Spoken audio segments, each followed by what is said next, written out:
Assalamualaikum warahmatullahi wabarakatuh. Waalaikumsalam warahmatullahi wabarakatuh. Penonton All Access, kita ketemu lagi dalam episode yang kedua nih ya. Cakep.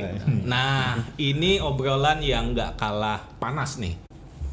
Obrolan yang jadi perhatian publik dan mungkin sebagiannya gelisah soal isu ini. Nah, yang mau kita angkat itu adalah fenomena wakil menteri yang rangkap jabatan jadi komisaris di BUMN, di perusahaan plat merah. Nah, perkembangan terbaru nih penonton, ada 34 dari 56 wamen yang sudah diangkat jadi komisaris BUMN. Itu artinya ada sekitar 61% wamen yang sudah menjadi komisaris. Dan ada 68 slip gaji. Haris yang ngomong ya. Nah, sebelum kita diskusi lebih jauh, saya akan bacakan, tapi nggak semuanya, 34 banyak banget kan. Akan saya bacakan beberapa nama yang mungkin penonton juga kenal atau publik secara umum kenal. Pertama itu Taufik Hidayat, dia Wakil Menteri Pemuda dan Olahraga, tapi juga komisaris di PT PLN Energi Primer Indonesia. Kedua itu ada Fahri Hamzah, kenal dong. Wakil Menteri Perumahan dan Kawasan Pemukiman, komisaris, dia juga menjabat sebagai komisaris PT Bank Tabungan Negara. Kemudian ada nama Giring Ganesha, kawan lamanya Mas Haris. Wakil Menteri Kebudayaan, dia komisaris di PT Garuda Maintenance Facility Aero Asia Tbk.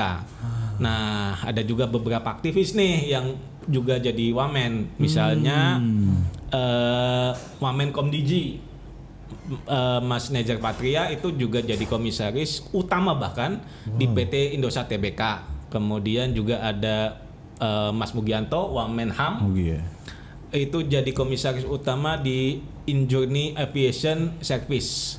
Nah, ada beberapa lagi, teman-teman bisa cek aja di website, tapi memang data terbaru itu yang saya cek itu media-media baru menyebut ada 30, tapi data TII yang terbaru itu menyebut ada 34. Nah, sebelum kita akan ngobrol lebih jauh, seperti biasa saya akan tanya ke dua teman saya ini top of mind mereka ketika mereka dengar berita tentang wamen yang diangkat menjadi komisaris BUMN. Pertama, lu Riz, apa Riz?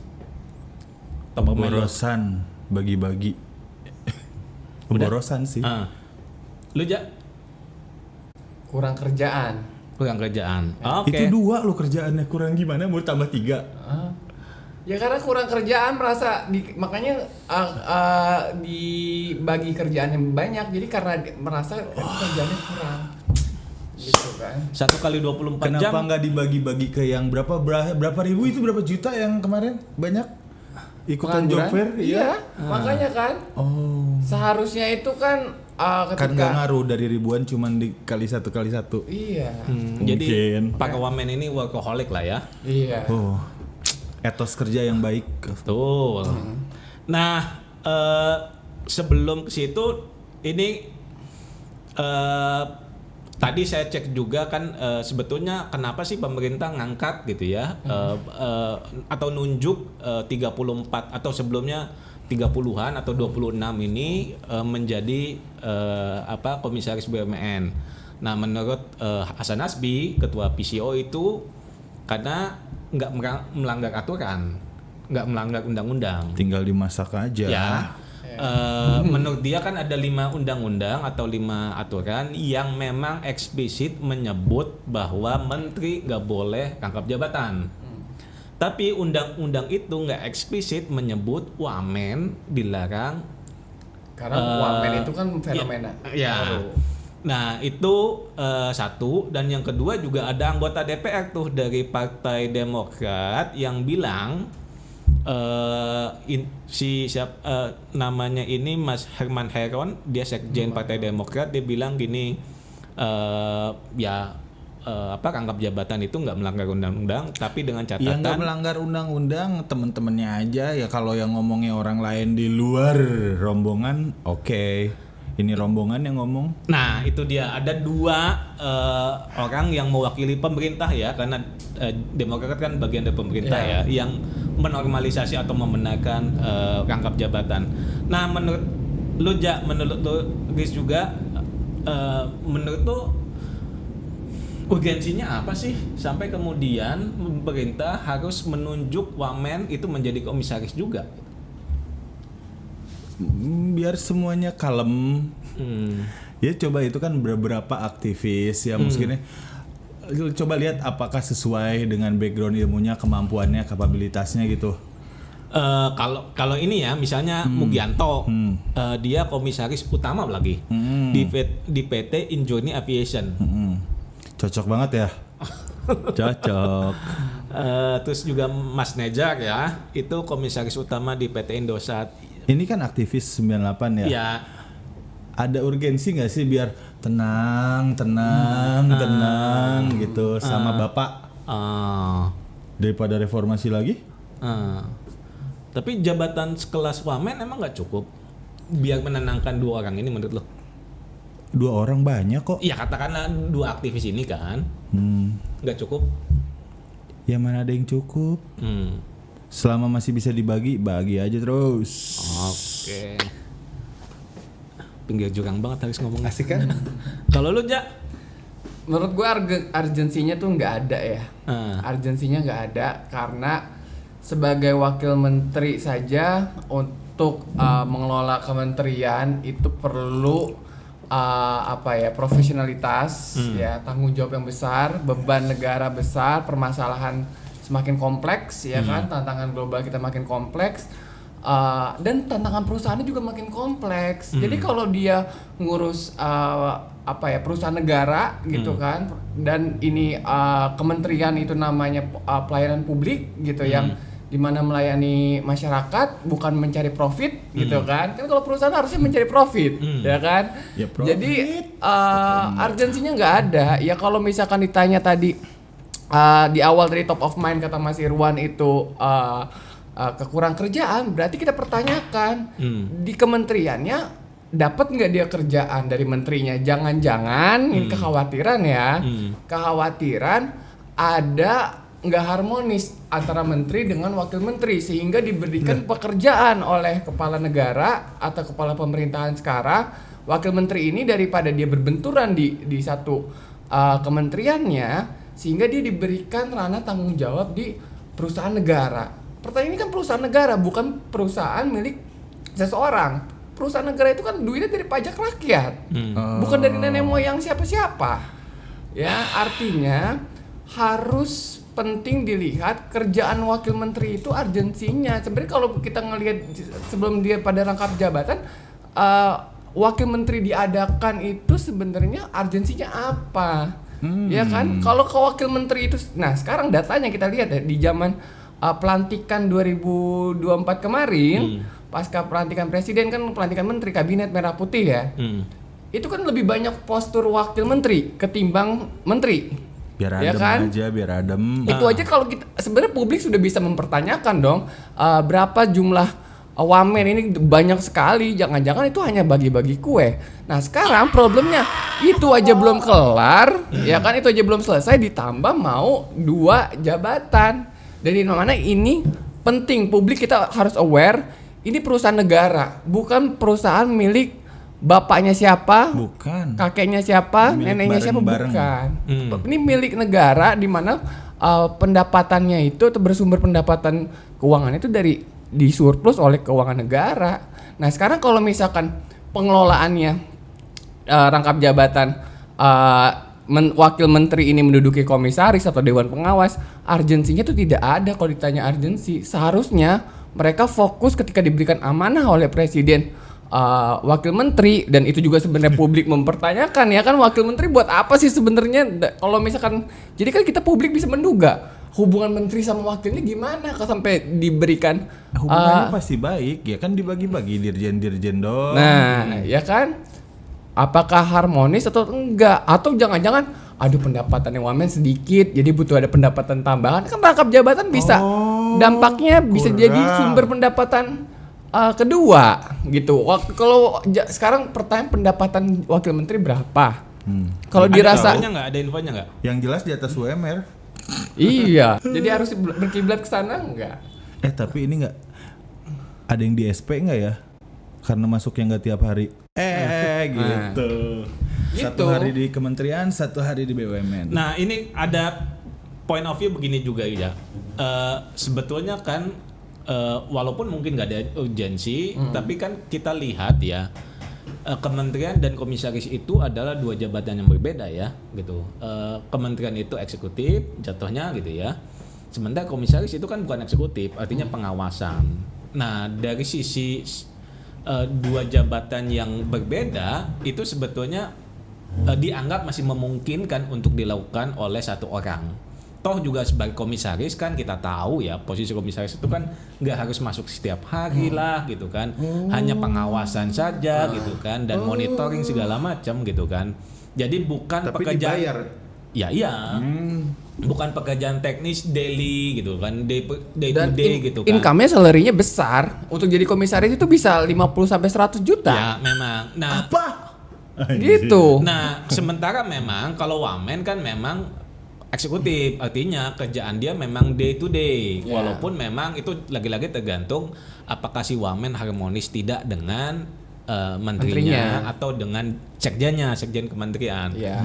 Nah, menurut lu gimana dengan point of view itu tadi? Tapi bentar. Itu siapa sih yang rangkap jabatan itu kebanyakan partai apa non partai sih? Ya Wamen yang rangkap gitu. belum ada datanya dan itu belum kita cluster gitu ya. Kayak aja sepertinya. Tapi ya pasti elemen partai banyak di situ kan, karena ini posisi wamen kan sebagian memang dikasih ke beberapa partai atau partai dalam yang Paling tergabung banyak dalam apa ya? pemerintahan. Kira-kira Yang paling banyak ya partai penguasa mestinya gitu ya. Tapi nggak tahu datanya, kita belum punya. penguasanya banyak kan. Ini Gimana menurut lu, Jak? Point of view apa tadi? Tadi kalau menteri kan eksekutif, day to day memang dia kerjaannya adalah mengerjakan pekerjaan itu ya. Sementara komisaris itu kan nggak day to day. Ya iya. Gitu. Jadi dalam point of view ini itu sangat mungkin dilakukan gitu. Nah, Tapi- menurut lu gimana? Tapi lebih baiknya untuk sebagai komisaris maupun direksi di badan usaha negara ya yang di mana keuangannya itu bersumber dari pajak rakyat, penting ya orang-orang profesional. Orang profesional yang penting. Kalau misalkan dia udah diduduki oleh sebagai ASN atau pejabat negara gitu ya seharusnya dia fokus kepada pelayanan publik, bukan mengurusin urusan-urusan profit perusahaan, company gitu loh. Ini akan good corporate governance. GCZ-nya gimana ya kan? Corporate governance-nya gimana? Good nggak gitu kan? Kalau misalnya oleh politisi, tim sukses ya kan? Ya mereka kompeten nggak untuk mengawasi jalannya Kompeten lah, biar direksi pengawasannya perusahaannya oke. gitu. Jangan-jangan yang saya khawatirkan ada trading of influence di situ. Nanti Apa tuh trading of influence? Itu penting banget nih. Trading of influence ini yang menurut gue urgensi banget ya di Indonesia, dan regulasi ini belum didorong oleh pemerintahan kita. Trading of influence itu dari UNCAC gitu kan, bagaimana ada perdagangan pengaruh gitu, influence ya kan. Jadi ketika orang punya power, punya kuasa secara politik, baik power itu kan dia bisa jadi apapun, itu kan power, menduduki jabatan apapun, dan itu bisa menguntungkan dirinya atau kelompoknya.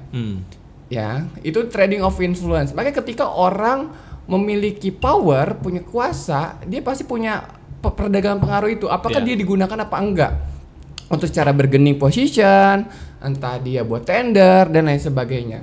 Nah, point of view-nya adalah bagaimana perusahaan-perusahaan ini dijadikan bancakan sapi perah nggak oleh para politisi. Ini penting, jangan sampai sapi-sapi perah ini, perusahaan-perusahaan yang jangankan surplus, ini padahal minus terus kan kebanyakan BUMN kita, beberapa ya kan, Garuda aja berapa triliun gitu kan kalau kita baca di pemberitaan, di Tempo dan lain sebagainya. Tiba-tiba masuk politisi-politisi yang nggak profesional, yang nggak bisa menangani atau mengawasi jalannya perusahaan itu, ya makin bobrok lah.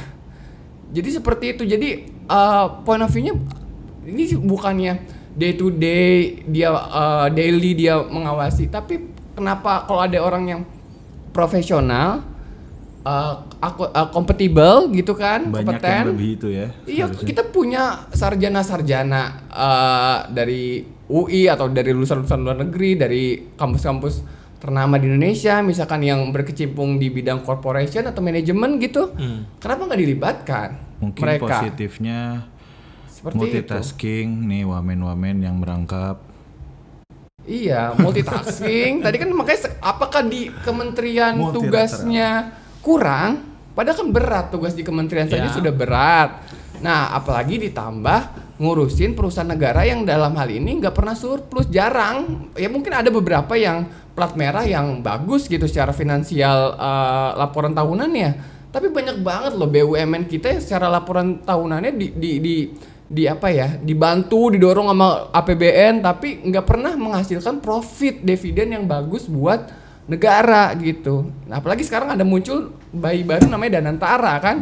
Nah, Danantara ini kan orang-orangnya ya publik bisa tahu. Danantara publik sekarang orang-orang Danantara kayak gimana sih? Siapa sih orang-orangnya? Jangan-jangan ketika pemilu kemarin orang-orang yang ada di balik tim pemenangan salah satu calon Siapa gitu sih? misalnya. Iya. Ini Mungkin ya. menurut saya jangan sampai hal seperti itu. Makanya kenapa kalau saya sih mendorong kepada pemerintah, pemangku kepentingan di legislatif, eksekutif atau yudikatif itu bisa mendorong regulasi terkait trading of influence. Ya, jadi trading of influence ini penting banget ketika kita mendorong terkait trading influence ini ya. Mungkin ya akan ke depannya rangkap jabatan salah satu faktor utamanya bisa tidak terjadi karena rangkap jabatan akan mengarah kepada benturan kepentingan, konflik of interest. Jadi ada konflik kepentingan lah di situ. Ini yang berbahaya dan ini resiko korupsinya besar. Gitu, resiko korupsi besar. Kenapa rangkap jabatan itu mudorot gitu ya? Rangkap jabatan mungkin oke-oke aja ya. Kalau misalkan orang itu udah profesional, kompeten gitu misalnya. Tapi pada prinsipnya adalah ketika yang tidak terjadi fenomena seperti ini resiko korupsinya besar karena ada konflik of interest di situ yang dimana makanya perlu adanya regulasi trading of influence. Bagaimana perdagangan pengaruh dari kuasa-kuasa orang itu bisa dikendalikan. Simpelnya gitu. negosiasi politik itu ya. Iya, bargaining politik. Jangan-jangan sebenarnya wamen-wamen yang sekarang marak tadi Mas Irwan bilang di awal itu sudah terjadi ketika sebelum pelantikannya mereka. Nanti ketika besok mau dilantik sebagai wamen, tapi udah tahu nih besok mau diarahkan kemana tapi di mana gini ya, kan gitu. ada gitu kali ya. Menurut lo jangan nanya mulu dia. Enggak, gini kan gue masih percaya lah ya wamen-wamen ini mungkin masih punya integritas gitu ya. Kalau nggak mungkin dong jadi Iya, wamen. Nggak mungkin dong hanya karena ini gue nih Iya. kenal atau hutang budi, nggak mungkin Iya. lah. Nah, maksud gue gini, kekhawatiran lu tadi trading of influence, konflik kepentingan dengan misalnya profil-profil mereka kan, mereka juga punya integritas yang oke, katakanlah begitu. Karena kalau nggak oke kan nggak mungkin dipilih jadi wamen kan, atau dengan background mereka, misalnya sebagai aktivis, sebagai profesional dan lain sebagainya. Masa sih gitu kan mereka kekhawatiran lu itu akan berpotensi gitu loh terjadi. Pertanyaannya Padahal mereka tahu nggak trading of influence itu? Tahu Mestinya pasti. tahu dong. Nah, Wakil menteri kamu, aduh. Nah, harusnya kalau mereka kan orang-orang pintar, orang itu harus orang menjunjung tinggi integritas, misalnya gitu. Harusnya ketika mereka tahu arti makna daripada trading of influence, dia seharusnya bisa memposisikan diri. Ya kalau satu jabatan itu cukup, kenapa perlu ada 2 jabatan gitu kan? Apalagi jabatannya itu perusahaan negara gitu kan. Perusahaan negara ya otomatis ya keuangannya juga keuangan negara gitu kan. Nah, sekarang resiko untuk merugikan keuangan negara kan besar kalau itu namanya perusahaan negara. Nah, perdagangan pengaruh bahkan dengan asumsi mereka nggak korup pun itu menurut tuh merugikan keuangan negara karena menggaji orang untuk 2 jabatan yang sebetulnya iya lebih tepatnya kayak jadi maladministrasi nggak sih? Maladministrasi atau tata kelolanya jadi buruk gitu. Lebih tepatnya ke maladministrasi aja. Jadi dia punya 2 penghasilan dari negara gitu. Tapi ya sekarang cacat moral nggak sih ketika di Indonesia? Lebih ke cacat moralnya sih ketika teman-teman seusia saya atau di bawah saya, misalkan Gen Z ini banyak sekali kan yang susah nyari kerja gitu. Sedangkan peduli nggak mereka terkait itu membuka lapangan pekerjaan yang seperti dijanjikan oleh Wakil Presiden kan selalu 19 juta lapangan pekerjaan. Nah sekarang bisa nggak dorong perusahaan BUMN itu? Nah sekarang kalau misalkan komisaris itu saya tantang, bisa nggak membuka rekrutmen terbuka pegawai perusahaan BUMN 1 juta lapangan kerja misal gitu. Saya menunggu itu. Kalau mereka bisa menggunakan itu saya apresiasi 2 jempol, 5 jempol kalau bisa ya kan, jempol saya nambah gitu kan. Tambahin sama gue 2. Jadi dia menang baik lu. Iya. Jadi tantangannya itu jangan sampai uncang-uncang kaki doang tapi nggak punya kerjaan gabut kan begitu. Gajiannya tanggal berapa mereka ya? Tanggal 25. Tanggal 25 kali kayak gitu. Mas boleh nggak ada potongan dulu? Mungkin nggak gitu ya? Peletak. Nah, gue nggak tahu ya. Ini sudah ada presidennya nggak sih? Wamen itu jadi atau rangkap jabatan jadi komisaris BUMN di negara-negara yang katakanlah demokrasinya sehat. Ini ada presidennya atau di negara yang demokrasinya sehat ini nggak ada presidennya? Setahu lo gimana aja? Ya tadi gue bilang ya terkait trading of influence itu kan mengarah kepada rangkap jabatan atau menguntungkan salah satu pihak tertentu atau kelompoknya. Nah ini secara PBB UNCAC United Nations yang fokus kepada gerakan anti korupsi gitu kan. Ini negara-negara global sudah mendorong hal itu. Dan kalau misalkan di Transparansi Internasional itu kan negara-negara yang CPA-nya bagus, Indonesia CPA kan itu apa? Corruption Perception Index ya yang selalu terbit dipublis setiap tahunnya. Indonesia kan selalu turun ya atau stagnan begitu aja. Ya karena memang kulturnya yang dibangun patron kliennya masih terjadi seperti itu ya wajar seperti itu. Nah, tapi menurut saya negara-negara maju gitu kayak seperti Singapura gitu kan atau negara-negara seperti Denmark gitu misalnya ya sudah bagus gitu loh regulasi terkait profesionalitas ya kan. Artinya nggak mungkin posisi menteri ataupun wamen kan dia rangkap jabatan sebagai jabatan pejabat publik yang dan lain. Secara moralitas dan mentalitas mereka punya budaya malu gitu loh. Budaya malu itu penting. Nah sekarang kalau satu pekerjaan sebagai pelayan publiknya belum berhasil dengan baik dengan kalau pekerjaan itu dengan baik otomatis kan warga negara rakyat kita sebagai rakyat merasa terapresiasi gitu. Dia punya prestasi nggak? Jangan sampai penghasilan yang didapatkan dari 2 jabatan yang diemban yaitu hanya sekedar masuk ke kantong pribadinya dia dan nggak ada benefit buat warga negara cuma bisa jadi penonton. Kita bisa apa? Kita ngelihat si Pak ini, si Bu ini dapat komisaris, rakyat dapat apa? Hebat ya. Seperti kayak episode kita sebelumnya, negara butuh uang, rakyat butuh apa gitu kan? Nah sekarang ketika mereka pejabat pada dapat jabatan, kan, masyarakat itu nggak mikirin dan mungkin hal biasa yang kayak gini dan tidak berbahaya gitu ya. Iya kan? Jadi mungkin nggak berisik aja soal ini gitu. Apa kita doang yang berisik? Nah itu yang berisik-berisik ini artinya ya orang-orang yang mengerti dan peduli apa itu politik. Jangan-jangan mereka nggak tahu BUMN itu duitnya dari mana?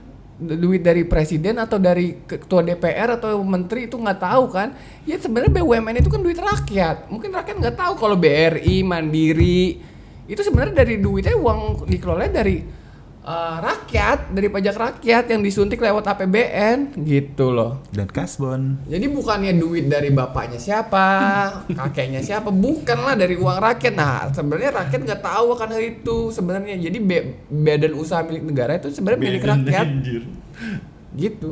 Oke. Nah perkembangan terbaru juga nih sebetulnya kan Mahkamah Konstitusi ya kan udah ngeluarin putusan yang intinya adalah menegaskan bahwa wamen selain menteri itu juga dilarang untuk rangkap jabatan. Nah ini kan perkembangan terbaru gitu ya, dan saya nggak tahu apakah sudah direspon oleh teman-teman Sudah resmi apa? Sudah putus dan itu kan udah berlaku.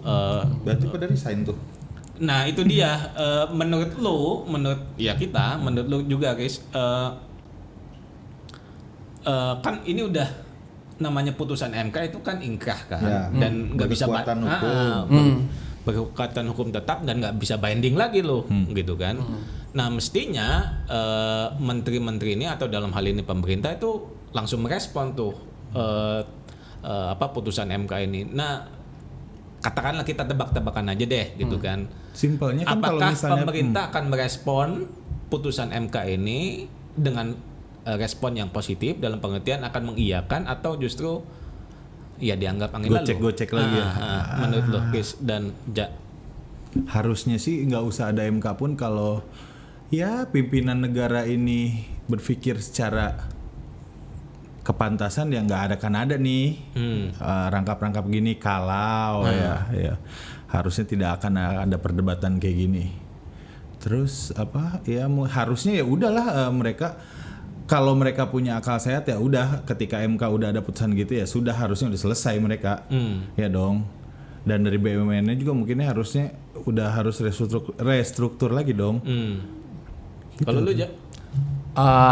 Seharusnya sih menyambut baik putusan MK ya pemerintah ya kalau mereka mau melakukan good corporate governance gitu ya. Ini udah karena buat apa sih pemilu juga masih lama, buat apa sih harus ada bagi-bagi pos-pos seperti itu. Sekarang kerja aja melayani warga negara, melayani rakyat. Nih rakyat lagi banyak yang nganggur, tolong perusahaan itu dibuka lapangan pekerja, ditingkatkan pendapatan perusahaan dan lain sebagainya. Itu harapan gue, ini pemerintah dan DPR seharusnya mengawal hal itu, mengawal putusan MK, bukan justru DPR jadi seolah-olah membackingi orang-orang itu. Ini yang menurut gua cost politiknya juga jangan sampai DPR juga kecipratan daripada badan usaha. Tapi kan berkawan nggak sih anggota DPR sama Nah itu jangan-jangan kalau mau lebaran ada proposal ke BUMN gitu kan. Ini dia. Nah gue baca nih di pemberitaan Kompas ya di 17 Juli 2025 kemarin. Jadi jangankan kita ngomongin badan usaha milik negara, Indonesia ini kan ada 38 provinsi sekarang. Nah, gue ngekutip Mendagri Pak Tirto Karnavian, dia press conference atau mengungkapkan itu terkait badan usaha milik daerah BUMD. Kebetulan juga gue concern terkait BUMD ya, pengelolaan BUMD itu. Ya kalau ngomongin BUMN dan BUMD itu kan sama bedanya kalau BUMD itu dikelola oleh daerah, ya, Pemda, Pemprov aja, maupun Pemda kabupaten kota gitu loh. Nah, BUMN ini negara ya, tapi pada prinsipnya semangat itu sama gitu. Nah, ini Mendagri aja ngungkapin kalau 300 BUMD itu mengalami kerugian mencapai 5,5 triliun. Ya, ini BUMD seprovinsi. Enggak, 300 BUMD yang didata oleh Kemendagri itu berarti dari 300 entah dari mana ya dong. Iya, itu rugi dan salah sampai 5 triliun. 5,5 triliun dari sekian BUMD itu. Artinya tapi yang menjadi menarik adalah artinya pengelolaannya buruk. Ya kan? Kenapa bisa rugi atau ya kan bisa rugi kan? Kerugian triliunan itu duit rakyat loh, APBD loh yang disumbang. Masa rugi yang berharap bikin usaha itu menghasilkan juga sebenarnya kan ya. Kemarin kita ngomongin pajak ya kan? Pajak itu kan dari rakyat ya kan? Sekarang bagaimana penghasilan daerah atau negara itu dihasilkan oleh usahanya negara sendiri. Nah, tapi kalau pengelolaannya buruk ya rugi siapa lagi yang menderita? Rakyat. Tapi nanti disuntik lagi. Nah, itu makanya jangan sampai kalau misalkan disuntik mendingan dibubarin aja, nggak usah ada badan usaha. Oh, kira negara aja dibubarin. Iya kan? Janganlah. Jangan biar dong. hubungan Mas Aris saja. Nah, gini, poinnya tadi di BUMD ya. BUMD itu ini yang menjadi menarik nih. Sebenarnya pemerintah tahu yang menjadi menarik banget nih, Pak Tito Karnavian bilang kalau pengelolaan BUMD kenapa rugi karena salah satunya ada komisaris dan direksi itu tim suksesnya daripada kepala daerah ketika pilkada. Ini menarik loh. Tapi gini, kan nggak ada salahnya juga ya, Jak ya. Karena kan gimana pun ya mereka yang ikut membantu salah satu kandidat hingga akhirnya dia terpilih. KKN apa ada? Gitu. Nggak bisa itu. Eh, Ini bukan perusahaannya dia. Ya, Ini tapi- bukan perusahaan si Pak Haris jadi bupati betul, Bogor betul, gitu bukan. betul. Gua idealnya memang begitu kan, Iya. tapi patron politik atau real politik di Gini nih, lapangan sudahlah. begitu kan? Ya. Heeh. Nah itu agak sulit memang untuk menghindar badan usaha plat merah ini Nah. dari kedatangan dari orang-orang itu kan. Iya. Tapi kadang rekrutmennya aja kan sebenarnya ya nggak jelas ya Bukan. proses rekrutmen untuk kayak jadi seorang komisaris kayak gitu kan harusnya jelas ya backgroundnya fit and propernya kayaknya ini nggak ada gitu Ya, tunjuk asal Nah aja. itu. lau. Nah sekarang kalau pertanyaannya Mas Irwan mengaminkan akan hal itu, misalkan emang itu hal yang lumrah, misalkan kan poinnya Mas Irwan seperti itu kan? Bukan, gue bilang Ya. itu real politik. Ya real politik gitu sekarang kan. gini, komitmen political will dari kepala daerahnya itu dia mau perusahaan itu bangkrut, rugi atau seperti apa? Tapi kalau di dia satu udah sisi misalnya yang ditunjuk itu emang kompeten dan malah berhasil, it's okay. ya it's okay gitu, tapi kan ini faktanya rugi 5,5 triliun dari 300 BUMD yang ada di Indonesia. Mungkin ya dari yang dititipin 100 ya Sekarang- 50 berhasil. Sekarang katakanlah Pertamina, ya kan Pertalite Pertamax diganti Pertalite gimana? Ngapain komisaris selama ini kerjanya? Kita bayar berapa ratus juta buat komisaris Emang Pertamina? kerjaan siapa itu? Ya harusnya komisaris lah mengawasi gitu loh. Ah. Mengawasi bener nggak bisnis Pertamina nih? Kan tahu sendiri gimana. Itu karena Ada yang ngetok. komisaris Pertamina dari partai mana ya? Aku takut. Nah ini Yalah. closing kali ya, closing tapi juga ada satu poin yang mungkin bisa didiskusikan. Tadi kan ya harapan kita kan pemerintah menyambut positif terhadap putusan MK soal larangan wamen rangkap jabatan. Tapi kalau misalnya pemerintah tidak menyambut positif, kita sebagai publik kira-kira bisa melakukan apa ya untuk mendorong agar putusan MK ini benar-benar dilakukan gitu kan. Harapannya kan memang biar terjadi Yang good pasti governance nggak tadi mungkin kan. hanya berdoa ya.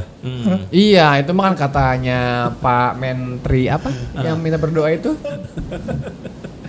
Hey, Anda Gimana?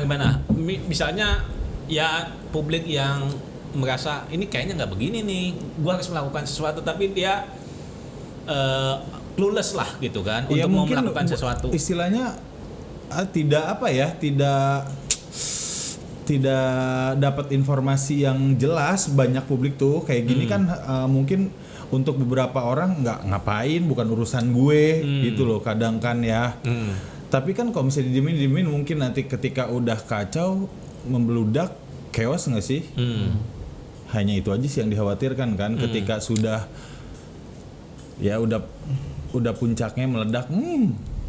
Oke. Kalau lu Ya harus sebenarnya masyarakat harus ngegandeng KPK, ombudsman gitu kan. Mereka juga ada tuh keberadaan mereka sebagai lembaga negara yang berperan untuk hal itu. Mengawasi ya. ORI ya kan, ombudsman, KPK misalkan gitu kan, PPATK dan lain sebagainya misalnya.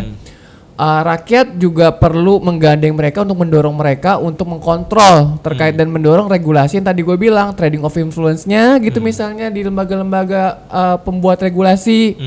Terus yang kedua, gerakan rakyat melalui medsos gitu. Sekarang kan penting banget ya. Misalkan tagar buat apa jabatan kalau satu aja nggak benar. Misalkan kayak gitu-gitu kan penting gitu ya kan. KB. Satu aja cukup gitu kan. Salah satu cara kita.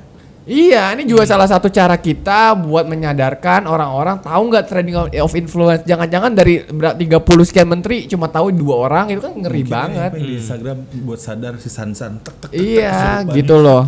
Jadi saya khawatirnya kalau misalnya ini masih terus berlanjut, budaya-budaya seperti ini, bahkan kalau ini budaya dari zaman Orde Baru atau Orde Lama ini sudah berlaku gitu kan, ya Indonesia nggak akan berkembang maju gitu loh. Jadi mimpi Indonesia maju ya hanya di dalam mimpi saja gitu. Jadi kita mau maju tapi budaya yang ditawarkan oleh pemerintah seperti itu ya kita sama aja kita mimpi di siang bolong. Tapi kan emang udah salah pada saat menjelang Pilpres pun ada hal yang harusnya tidak dilakukan dong oleh Bapak Ke. Udah nih? Nah, Oke. Ini obrolan yang mungkin nggak semua penonton relate dengan isu ini gitu ya, tapi ini penting makanya kita angkat di sini. Dan tadi Eza itu meng-highlight bahwa trading of influence dan conflict of interest itu menjadi isu yang melekat dalam berita-berita terkait dengan wamen yang rangkap jabatan juga. Tadi Haris juga ada sentilan-sentilan yang menurut gue menarik gitu ya. Jadi kita mungkin nggak bisa melakukan banyak hal gitu ya terkait untuk mengubah situasi ini, tapi terus aja bersuara gitu ya. iya kita ngobrol-ngobrol begini aja, ruang terbuka. Dan mudah-mudahan kan ruang yang terbuka untuk ngobrol ini bisa mengubah, walaupun mungkin hanya sedikit gitu kan, tapi itu kan lebih baik. Ijtihad itu dua Islami dapat lu malam ini. Ya. Assalamualaikum. Ya, jadi bapak-bapak tolong ibu-ibu yang punya pemangku kebijakan, tolong bijak. Wah. Oke. Sip, itu aja. Kita ketemu di episode selanjutnya yang juga pasti akan ngobrolin sesuatu yang penting tapi dikemas dengan cara yang santai. Oke. dadah. All access, masuk sana, masuk Masuk sini. sini. Semua bisa mengakses.